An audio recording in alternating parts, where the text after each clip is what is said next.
To be yourself in a world that is constantly trying to make you something else. I like that quote. I didn't quite write it myself, but it pretty much encapsulates my life. You see, I grew up in a working class neighbourhood in Glasgow, in Scotland, in the 1960s and 70s. I am what most people today would refer to as mixed race, but during my childhood in Glasgow, that term did not exist, not even in a dictionary.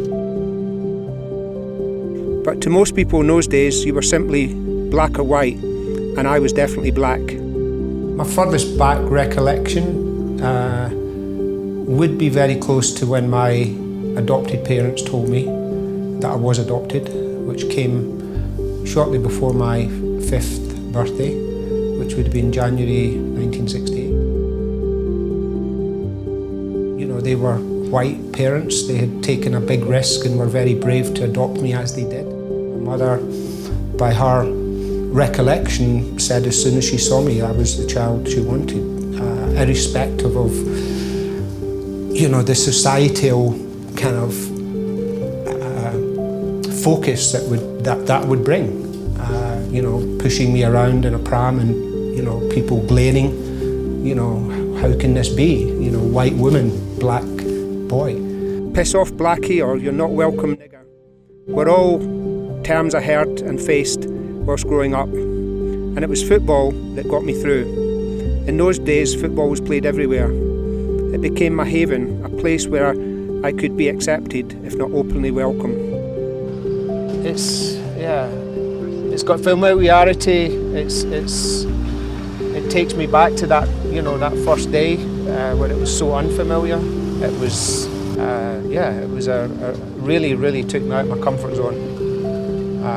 Just the rawness of it, the harshness of the poverty that was right in your face, and it really put in perspective our Western world and some of the nonsense that we complain about.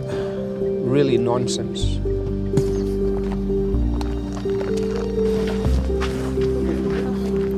It was my first day ever in East Africa.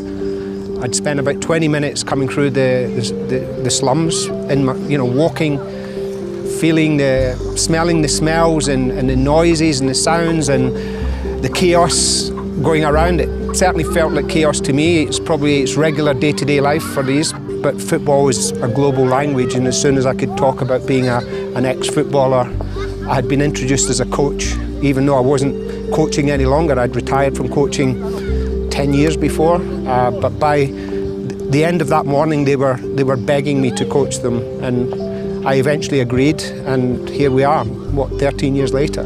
So how did I, a scrawny black kid, get from the playing fields of Glasgow to here in Makuru, Kwanjenga, a harsh slum in the middle of Nairobi, the capital city of Kenya? Well, this is my story, and I'm about to tell you how.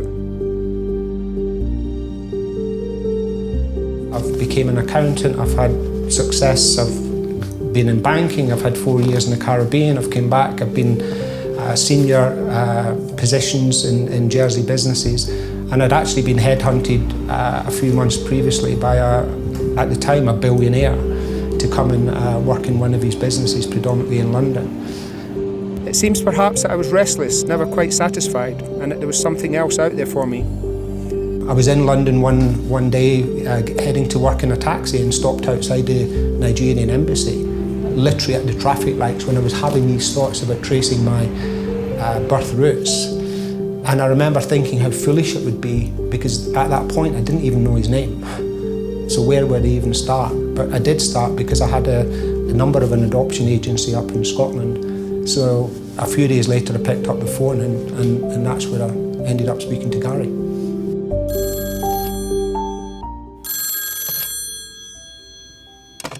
Good afternoon. This is Birthlink Edinburgh. Gary speaking. How can I help you? I don't quite know how to put this, Gary. My name is Ricky Weir, and I'm trying to trace my birth father. How I found Africa and how Africa found me is the story I'm about to tell, and my journey from being black to being white to being me. I'm not a particularly religious person, but I am a spiritual person. I kind of sense and feel, and there's no doubt from the day that I've been coming to Africa and in my own life at home, that things just seem to unfold. I don't need to be either of those. I don't need to prove myself as a black person in a white community, and I certainly don't need to prove myself as a black person in a black community. I just need to be me. And when that realization came, you know, a lot of things just fell away.